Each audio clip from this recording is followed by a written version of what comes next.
Hi guys, my name is Yewande. This is Founders Who Dared. Thank you for joining me. Today I'll be talking to Ayodeji Balogun. Ayodeji is CEO of AFEX. They are solving for major UN SDGs, including poverty, zero hunger, as well as gender equality. Join me as we talk to Deji about his 10-year journey with AFEX. Hi Deji, good morning. Hello, good morning. Thank you very much for doing this. Please tell us a little bit about yourself, a brief introduction about your background, how you found yourself, you know, here. My name is Ayodeji Balogun from Jebode. Um, Born into a trading family, started trading at 13, studied mechanical engineering, but quickly traced my route back to trading.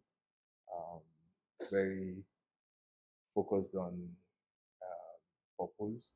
I think that's one of the things that drive me, but also grounded on solving real life problems. So you mentioned that you were born into a family of traders. Would you say that prepared you for this journey that you're on? Yeah, I think definitely that was a big part of shaping me. Was actually born in a plantation, um, and sometimes at 13 I had to do a transaction. That was the first time I did my solo transaction, and I think that whole just the rush and the joy of being able to close a trade at today's value about $4,000 at that time just made me stay with trading. So every part of my life, through my career, through school, through business, something has always drawn me back to commodities. So you're currently CEO of AFEX. What do you do? What does AFEX do? What does AFEX stand for? So AFEX is focused on unlocking the power of commodities and being able to make that, turn the talents of Africa. Um, so you look at commodities, you look at the talent Africa has, and you look at one of its biggest problems around food security. So at the core of what we are is how can we enable producers, facilitate efficient markets, but also bring in liquidity that ensures that we can ultimately, as a continent, feed ourselves.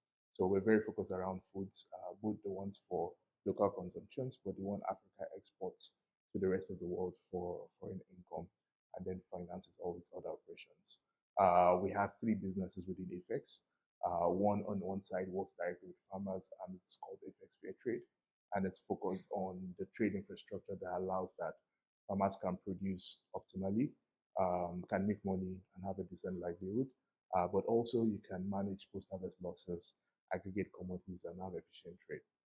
On the other side, we also have AFEX Investment Limited, which is a capital market vehicle, unlocks cash from the capital and the money markets and deploys that to the agricultural sector, from producers all the way to processors. And then at the middle, we have what is in function a marketplace, AFEX Commodities Exchange, regulated by the Securities and Exchange Commission. And what that does, like typical marketplaces, is how can you bring in the producer, the processor, and the investor and make it easy for all of them to transact with each other. So FX isn't your typical startup where, a founder comes up with an idea and you start pushing that idea. Where to really start from is how was FX? Who founded FX? So FX was I'm lucky to be part of FX from the very beginning of the story, pre-conception of the name FX even.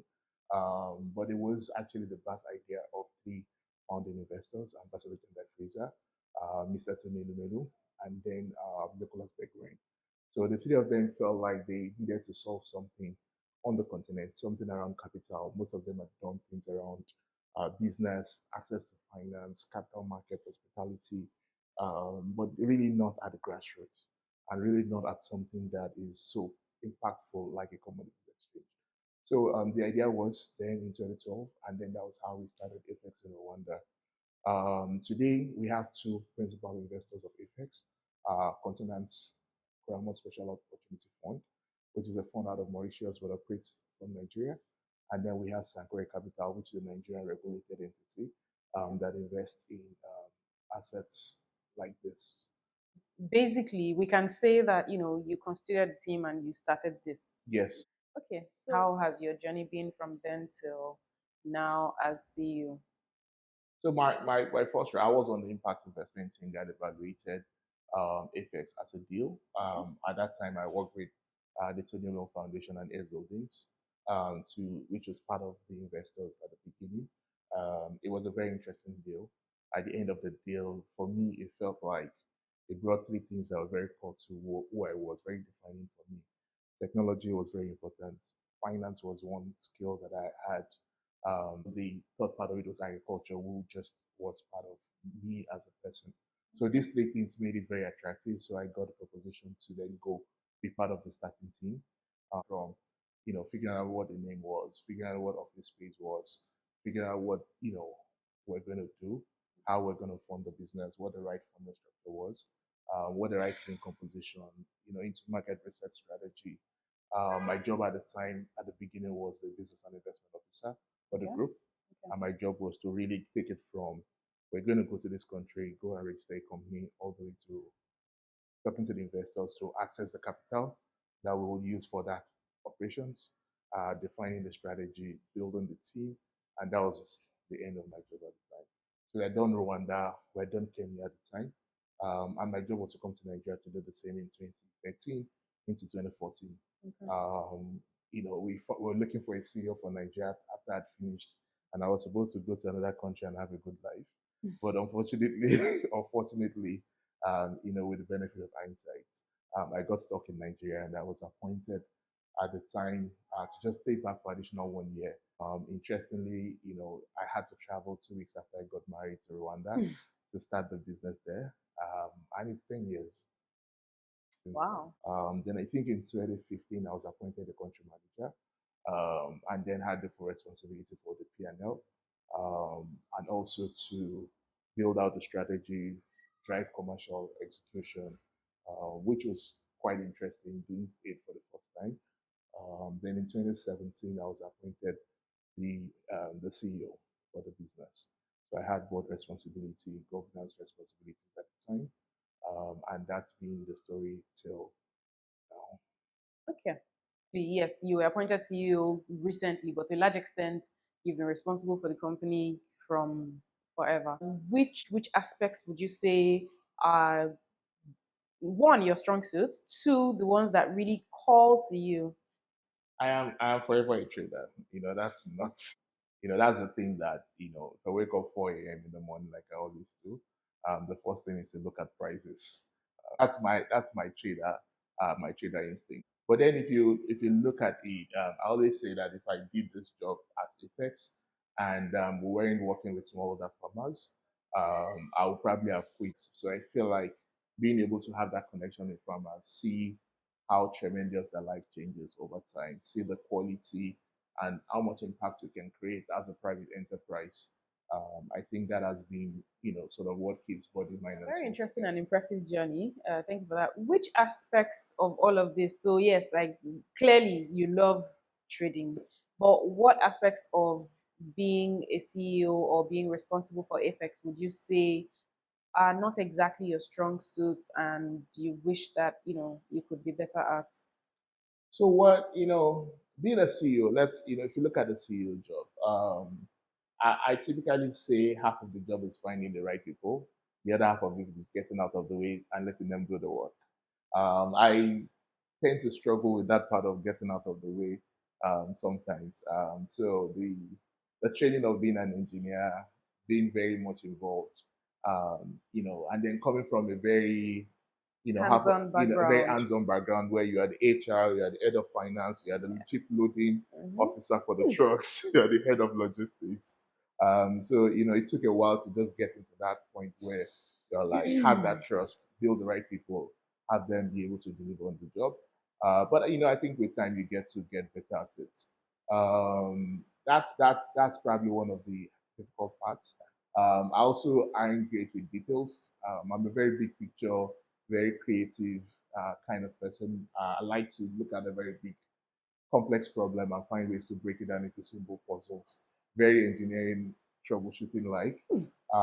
But when you then get me into, anything that gets to be repeated almost on a weekly, on a daily basis, then that's the problem for me.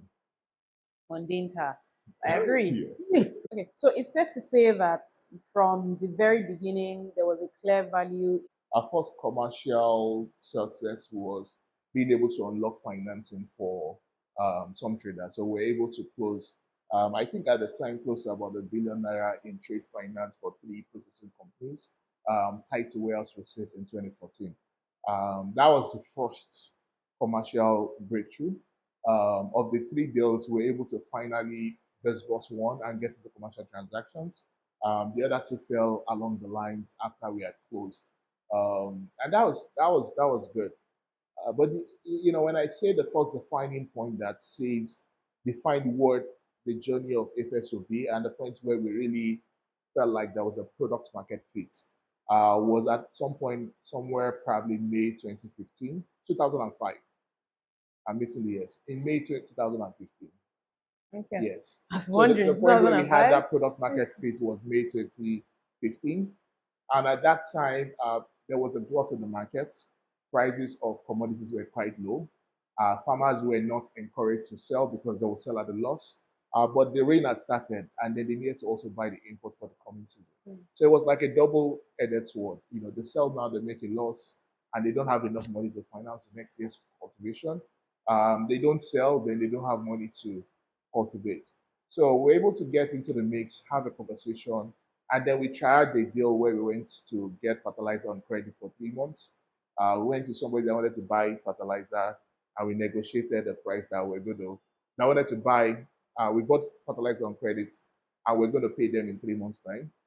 We got somebody that was willing to buy the maize at a higher price, at the price the farmers were comfortable with. But then it will pick it up in 3 months, and then they agreed on a price that was okay in 3 months. So we went to the farmer and said, "Give me your maize, I'll give you the fertilizer, right? And then, but I'll take your maize at a forward price in 3 months' time." So on that day, after 3 months, we gave the maize buyer the maize itself, and then we got there to take the cash, and we took the cash to pay the fertilizer guy. And at that point was that point of the value that the exchange brings in. So for me, that's the point where we found that product market fit, and it gave the momentum to start to build the business forward. Okay. So you mentioned forwards. You would think, you know, these are perishable products. So and then okay, so for example, I placed an order for a 100 million tons of a certain product, and we have a forward agreement of 3 months down the line. What happens if the farmer is not able to deliver that quantity? Yeah, so that's a very true concern. So one of the things, and that's also goes into product creation. Okay. So when you look at standard forward contracts around the world, what happens is that once the farmer goes into production and agrees, he can sign a forward contract, and then on delivery on harvest, he then delivers against the forward contract. But what we've structured here is that it's a forward on physicals. So we already have the physical today, only that we have agreed on a price in the future. Yeah. So we are holding the physicals. We take responsibility for the Oh, physical so you were delivery. serving as an It cannot escrow. renege exactly where an escrow in Okay. that transaction. Okay. And Okay. that is the nuances of being able to then say, okay, fine. It looks like we got a way that we can make this work for our market, for the smallholder farmer. Okay. I know that you have a hackathon that's an annual hackathon. It's annual, right? Yes. Okay, Code Cash Crop.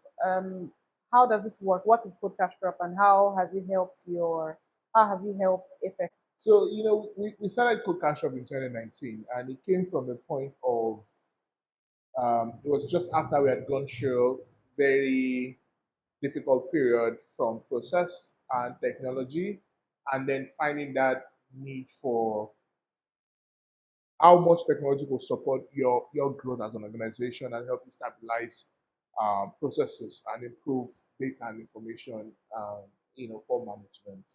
So, we had that imperative that, look, we needed to push that narrative that when you want to think solutions in today's language, I'll call food systems, you needed to think three different sectors, and they needed to be that co-creation between the finance sector, the technology Technology base, and then and the agriculture agri. itself. Because for us, until we're able to then have that alignment, it was difficult to translate the business needs or problems into a technology product. So, we felt like that conversation needed to happen more because most at that time, even agri-tech was just evolving. as a trade. Um, you know, there was very polarized, between finance guys, talks to finance guys. Agriculture, literally was not even in the room. And, technology guys were doing their own thing. So we had that it was a co-creation hub. And then we had Delberg and a few other partners come in. And then we had just had a very merry, young, diverse team of people discussing what does it take to build for agriculture, what does it take to build for the food systems, what kind of problems are each of the different sectors seeing, and what kind of collaboration could come together to create a product. So what exactly is Code Cash Crop? The Code Cash Crop is an event that brings in experts from technology, finance, and agriculture together to think about solutions for the food systems. So ultimately, we're trying to improve the systems, but we know that creating the solutions in silos never solves in entirety. Yeah. But when we bring these three things together, technology, agriculture, and finance, we have a catalytic effect. And that's where the magic happens. So for us, it's focused on co-creation and enabling solutions that can work for our ultimate food systems. We're deliberate and intentional not to label it. So every year it has It takes a new it life. takes a new life. The current life of this year is a multi-city hackathon, okay, where different people and different things will pick a solution. All the solutions are targeted towards the SDG goals, the Sustainable Development Goals that AFEX is focused on solving for. Mm-hmm. So SDG 1, SDG 2 around livelihoods, ending poverty, SDG 5 around women and gender equality, SDG 8 around creating a decent and economic job, and SDG 12 around sustainable and responsible consumption. So those are the core solutions that this year we're focused on, allowing people the flexibility to come together, build their teams, and create solutions that can solve any or multiple of the solutions. And then we're going to bring the best teams into an hackathon, and that hackathon will be a prelude towards the main full day event of dialogues, conversations, and then pitch sessions. And then finally, we'll have a winner, but ultimately, we'll have many solutions and many ideas come up that different actors will then be able to, fully deploy and use across their businesses. Okay, thank you. So beyond Code Cash Crop, what is next for AFEX? What's on the horizon? Where I am now, it's been 10 years on the journey with AFEX. Now, I spend a lot of time worrying, thinking about the next 10 years. We're sort of articulating a new strategy that will define and guide us through that journey. And that's a process typically takes about a year for us. But we're clear, the next 10 years we'll have 10 commodities, we'll operate in 10 countries in Africa. And, we will sell, foster intra-Africa trade, but would also be a strong block to trade with the rest of the continent.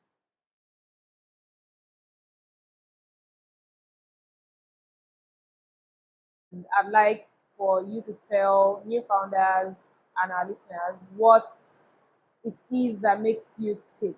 So, for example, when this challenge came up, why in God's name do you think that you could build something of this magnitude with zero everything to go on, zero data, zero infrastructure, zero education? I think first I was young and stupid. To think about it, like for 2 years we were looking for the CEO of AFEX. Nobody would take the job. It was that crazy. But you did. Yeah, I was young and stupid. But I think, at that time, and I think the fear of failure is something that comes with age. Yeah. Because life is real, right? But you had, in your 20s and early 30s, there's a lot more tolerance and a lot more room for bounce back. Yeah. There was a lot more tolerance for, to get to ground zero. I remember there was a point in AFEX in 2015, when I said we had the funding gap, that for 3 months, The two, myself and Shola, my, the head of commercials at the time, had not paid ourselves for 3 months running. Everybody got paid, everybody kept smiling, and it was a 100 day. And it was some email, and it came up that we had not been able to earn enough to pay ourselves for 3 months. Yeah. And one of our founding investors at the point, while they were going through the whole conversations at the investor table, wrote a check and sent us $35,000 of our own money personally to us. It's I'll never forget that, right? That's Um, some level of validation. that is some level of appreciation, even Yeah. some Yes. connection. So that meant so much to me. But then again, I could do that then. Now it's going to be a bit more difficult. But also, I think I truly connected with the problem. I had a very strong sense of connection with the problem of food security, the problem of poverty, and livelihoods of smallholder farmers Because of your background. because of my background. I had, I sometimes say people read How to Be Poor on Harvard case studies. For me growing up, I'd gone through poverty. I know poverty firsthand. I mean, we gone through a family business, like I mentioned. There had been times where you had everything you wanted, but there also been times where business went down, and then you went through that phase of just lack and need. So being able to appreciate it truly keeps me grounded, to the purpose of what FX stands for. Obviously, you were able to connect with the challenge, and it really resonated with you, which is why you took it up. And it's paid off, I believe, Yes, to a very large well, extent. very well so. Okay, so that's good to know. But over time, obviously, yes, when you started, you were young, you were carefree. But as time went on, like you said, you got married, you needed to travel 2 weeks after you got married and leave your brand new bride. Responsibilities. And you just mentioned a time when a 3 month period passed and you weren't earning any income. How has this affected you as a person? What has been your cornerstone? Like, do you have a support system? How do you handle the pressure? So it's sweats, it's tears, and it's lots of joys. So it's a mix of all of those. When you're founding, particularly in Africa. Um, if one of my professors used to say, do you want to be a manager or do you want to sell ice cream?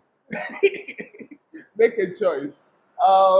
Really being an entrepreneur on this continent, it's not for, you almost want to say it's not for the faint-hearted, but even when you're not faint-hearted, like No, it's just you have to it's be just dogged hard and and horrible, consistent. exactly. So you have to have that metaphorical cat Conviction. 9 lives because you're gonna die 7.5 times. It's that eighth time that matters. So I think that's really true for doing business, and not just in Nigeria. I've had experiences building business in Rwanda, in Kenya, in Ghana, and it's just as complicated and complex. And that burns time, and time burns money. So for me, a few things. I feel like you must have an anchor. You must have something that you can That anchor things grounds on you. that grounds you. And for me, having God has been one of those things. Being a very good Muslim, knowing that somebody has a power that is more than what we have, and and being rest assured that you can put things within and trust that it will figure it out. So a lot of times I compartmentalize my brain and my mindset, and I worry a lot about business. And then at some point, I literally end at 7 p.m. every day, and then I live life. So it's like 3 a.m. to 7 p.m.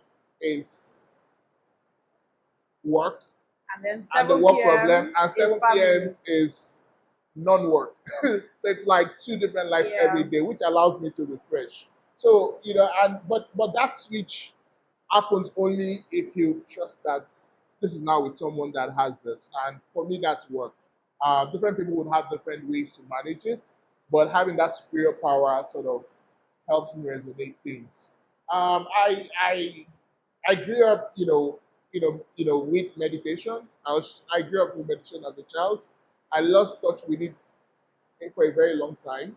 I got back in contact with it in 2019. It's been, sort of a, you know, come in, come out relationship since then. But it's also very helpful. It helps you just be present. Have a moment when you can by yourself clear your mind and just be in the moment. Um, and you regain a lot of energy from it as well. Nature works for me as well. So put me by the beach and I'll be rekindled. God, meditation, I would say religion, so spiritualism to a large Spiritually. extent, yeah.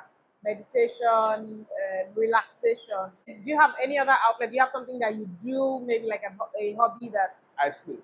I sleep very, which is very also well. very important? I sleep very well. That's my super magic. That's very important. What's your opinion on mentoring and coaching? Interesting. So I believe we're in a very, Africa, then Nigeria, then Yoruba people. We're very judgmental. So, and the best anybody has, literally would almost always do with you is for you to be a version of themselves or a version of somebody else, which is around mentorship. But what if that's not what you want, right? Yeah. And that's also judging that this is good for you, right? What if that's not what you want? And what if you want something different? And I think that's where coaching comes from. For me, I understand it to be mentorship is more about how can you be a mini me or a poster reference. Yeah. While coaching is how can you be the best version of you. But coaching in itself is not something that is.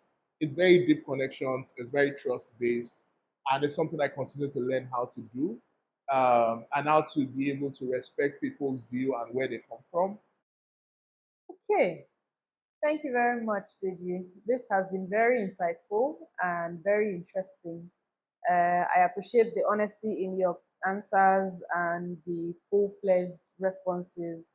I believe that this would be a very helpful session for young founders, even old ones. So, Deji, as a person, what is next for you? I need to make money and then retire. Very clear.